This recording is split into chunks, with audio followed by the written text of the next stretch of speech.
is Charlie Cote. I am a fellow in playwriting, as she just said. And I'm going to read the beginning of my play, and hopefully it works hearing it. We'll see. It's called On Our Moon. At the top of the play, Jordan's office is set to one side of the stage. There's a desk, a chair, papers everywhere, charts, graphs, calculations. There are mugs and tea bags on the desk, a laptop, and a cell phone. It's a mess. Paul Gauguin, the Impressionist painter, is seated in the house. He has with him a steamer trunk and a duffel bag. Jordan enters. He should take his place in his office while the audience is coming in. He looks like the human equivalent of a grasshopper. He leans against the desk, studying a chalkboard that is just off stage. We cannot see what is on the board. Act 1, Scene 1. As the show begins, Jordan perches on top of his desk. Still transfixed on the work in front of him, he takes his cell phone from his pocket. We are plunged into darkness. The light of the cell phone remains. Jordan texts. The electronic tapping is audible. Sirens swell, police, ambulance, fire trucks. A spotlight clicks on to reveal Ben. He's an actor and he looks like it. He's in the same place as Jordan. He's a year later, he's across town. It's another time of day. Ben wears a bathrobe, holds a cup of coffee. The sirens continue into the distance, fading. Ben says, "Maybe the sadness of any relationship is that the rest of the world isn't in it." With a heavy mechanical sound of a lever, the moon illuminates above the stage. Full and bright, it will remain there throughout the course of the play, changing in intensity, waxing and waning. Ben continues to speak. As Chicago Yawned Awake this morning launched under breaking news, world news, NBC, CNN, ABC, Al Jazeera, the first day of the rest of everything, we were at the climax of our swan song, and I was keeping a list of things that couldn't happen again. This, the sirens wail at their loudest, is one morning a year from now. You'll see. I'll tell you about it. We'll get there. Jordan is deeply squinted up in thought, reaches behind him for a cup of tea, sips. It's cold. Ben continues to speak to the audience. Jordan didn't tell me when he made the discovery. Not right then, anyway. A paper airplane fashioned from graph paper falls from the sky. It lands gently in Jordan's lap. Ben continues. There were a lot of things we didn't tell each other a year ago, and too much that we did. It was bitterly cold that day last October. I'd worked a double the day before, but I was off and aimless. Downtown Chicago unfolds, the loop just after 5 o'clock, October, a year before, roughly the present. A rush of sound, 9-to-5ers leaving their offices, taxicabs, buses, tourists, pigeons. From storefronts wafts the scent of fast food, nail varnish, and coffee.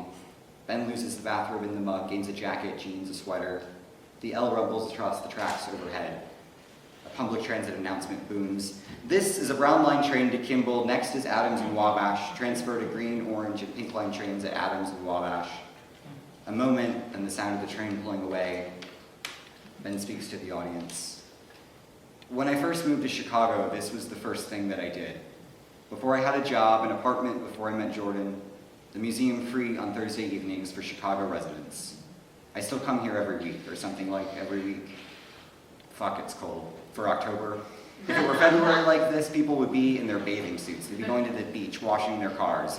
Chicagoans are like lobsters. Turn up the heat slowly and we don't notice it. Change the temperature quick and it's all we can talk about. The routine mostly remains unchanged. Adams and Wabash descend the rusted metal steps, walk half a block east, past the sign commemorating the start of Route 66, which makes me feel American in a Leaves of Grass, Woody Guthrie, Bob Dylan, in totally inauthentic kind of way.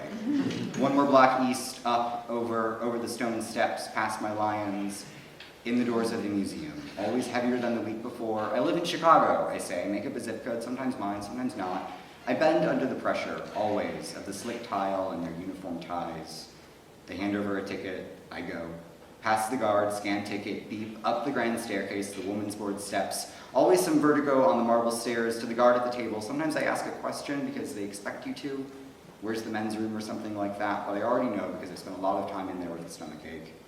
The glass doors to the Impressionist wing are heavy, but not as heavy as the front doors, so I'm ready for it. Past the girl in the circus and into the next room, past the Monets and the Manets and the Surratt in the park. In, side-eye him. Next room over, don't act too eager, stay cool. I bum around for a minute or two in the Moulin Rouge and sufficiently liquored up, join him in the next room, his room. Taking my place in the sea of suitors, he catches my eye around strollers and the tops of people's heads. Always my eye. I'll wait. I don't want to share him. A few cell phone pictures here and there, a few stares, no one really looking hard or saying much more than the obvious things. And then the sea parts, and I take my real estate in front of him. That's when I get nervous. It's the catch of breath as he picks up the phone when he's at his parents' house for Christmas and you haven't talked since last night, and you suddenly don't know what to say to inflate the "you should be in bed next to me" silence like an air mattress, even though you planned this call all day. My palms sweat. I meet his blue-green paint eyes, never sure if I can this time, and yet I do. Or sometimes I catch a conversation, some Wikipedia expert, but not in the way I am a Wikipedia expert. You know, he killed himself, they say. This is the one who caught up this year, right? Do I mention it or just... He asks how I am. All fire hair, brush-stroked skin, wrinkled forehead understanding. On these eyes, his smile is turned up in a half-laugh at my expense, and his paint job eyes are kinder, needier, the bag in them to make them more than paint. I oblige, filling them up with breath until the paint splatters away into tissue and skin, and a breathing man in a burgundy bathrobe, cotton canvas and color and oil paint and time. The sound of the L train rumbles in, train sounds increase, joined by the sound of the steam engine pulling away from the station. Lights fade. Thank you.